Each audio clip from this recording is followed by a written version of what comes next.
తాకట్లో ఉన్న బంగారాన్ని విడిపించలేక వడ్డీల మీద వడ్డీలు కడుతూ ఇబ్బంది పడుతున్నారా? అయితే ఇప్పుడే సంప్రదించండి శివ గోల్డ్ కంపెనీ. మీ నమ్మకానికి మా హామీ శివ గోల్డ్ కంపెనీ. కాకినాడ జిల్లా పిఠాపురం ఏఈ నూకరాజు కుటుంబం ఆత్మహత్య కేసులో పోలీసులు దర్యాప్తు వేగవంతం చేశారు. గోదావరిలో దూకే ముందు వారు ప్రయాణించిన కారులో లభించిన సెల్ ఫోన్లు, ఇతర వస్తువుల ఆధారంగా కీలక ఆధారాల కోసం ఆరా తీస్తున్నారు.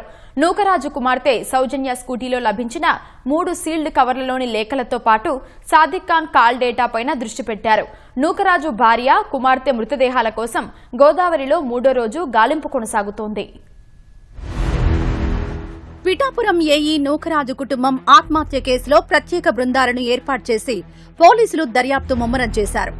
నూకరాజు, సౌజన్య గోదావరిలో దూకే ముందు కారులోనే వదిలేసిన సెల్ ఫోన్లు, పర్సు, ఇతర సామాగ్రిని పోలీసులు స్వాధీనం చేసుకున్నారు. ఆత్మహత్యకు ముందే వాట్సాప్ మెసేజ్లను డిలీట్ చేసినట్లు గుర్తించారు. దీంతో ఫోన్లను ఫోరెన్సిక్ ల్యాబ్కు పంపించి డిలీట్ చేసిన డేటాను రికవరీ చేయాలని భావిస్తున్నారు. సాదిక్ ఖాన్ కాల్ డేటా పైన పోలీసులు దృష్టి సారించారు. నూకరాజు కుటుంబంపై ఎలాంటి ఒత్తిడి తీసుకొచ్చారు, ఎలాంటి బెదిరింపులకు పాల్పడ్డాడు అనే అంశాలపై కాల్ డేటా ద్వారా స్పష్టత వచ్చే అవకాశం ఉందని భావిస్తున్నారు.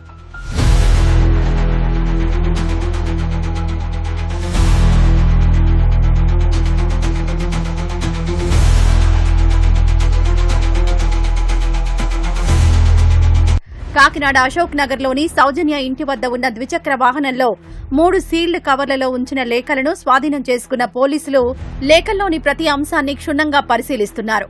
నూకరాజు వద్ద ఉన్న కార్లను ఎవరు ఉపయోగించేవారు, సాదిక్ ఖాన్ వద్ద ఉన్న కారు ఎవరిది అనే కోణంలోనూ విచారణ సాగుతోంది. లేఖలో సాదిక్ ఖాన్ బ్యాంకు ఖాతాలను తీసుకున్నట్లు ప్రస్తావన ఉండడంతో ఖాతాలు, ఇటీవల జరిగిన లావాదేవీలపై పోలీసులు ఆరా తీస్తున్నారు. సాదిక్ ఖాన్ నివాసంతో పాటు అతను నిర్వహిస్తున్న రైఫిల్ షూటింగ్ అకాడమీ, బంధువుల ఇళ్ల వద్ద పోలీసులు నిఘా కొనసాగిస్తున్నారు.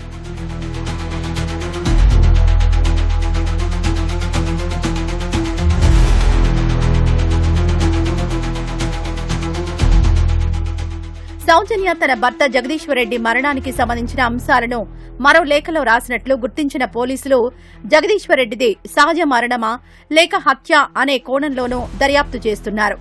నూకరాజు బంధువుల నుంచి పోలీసులు మరింత సమాచారం సేకరిస్తున్నారు. వియ్యంకుడు భాస్కర్ రెడ్డి ఇచ్చిన ఫిర్యాదు ఆధారంగా కేసును మరింత లోతుగా విచారిస్తున్నారు. నూకరాజు భార్య మీనా, కుమార్తె సౌజన్య కోసం గోదావరిలో 3వ రోజు గాలింపు చర్యలు కొనసాగాయి. ధవళేశ్వరం బ్యారేజ్ పరిసరాలతో పాటు ఎగువ ప్రాంతాల్లో ఎస్డీఆర్ఎఫ్ బృందాలు విస్తృతంగా గాలించాయి. ఫైర్ సిబ్బంది, పోలీసులు, స్థానిక మత్స్యకారులు సైతం నదిలో జల్లెడపడుతున్నారు. నదిలో ప్రవాహ ఉధృతి, విస్తారమైన ప్రాంతంలో నీటి ప్రవాహం ఉండడంతో గాలింపు సిబ్బందికి సవాలుగా మారింది. నూకరాజు మృతదేహాన్ని రాజమహేంద్రవరంలోని ప్రభుత్వ ఆసుపత్రి మార్చురీలో ఉంచారు. భార్య, కూతురు మృతదేహాలు దొరికిన తర్వాతే ముగ్గురికి కలిపి అంత్యక్రియలు చేస్తామని బంధువులు కోరడంతో మృతదేహాన్ని భద్రపరిచారు.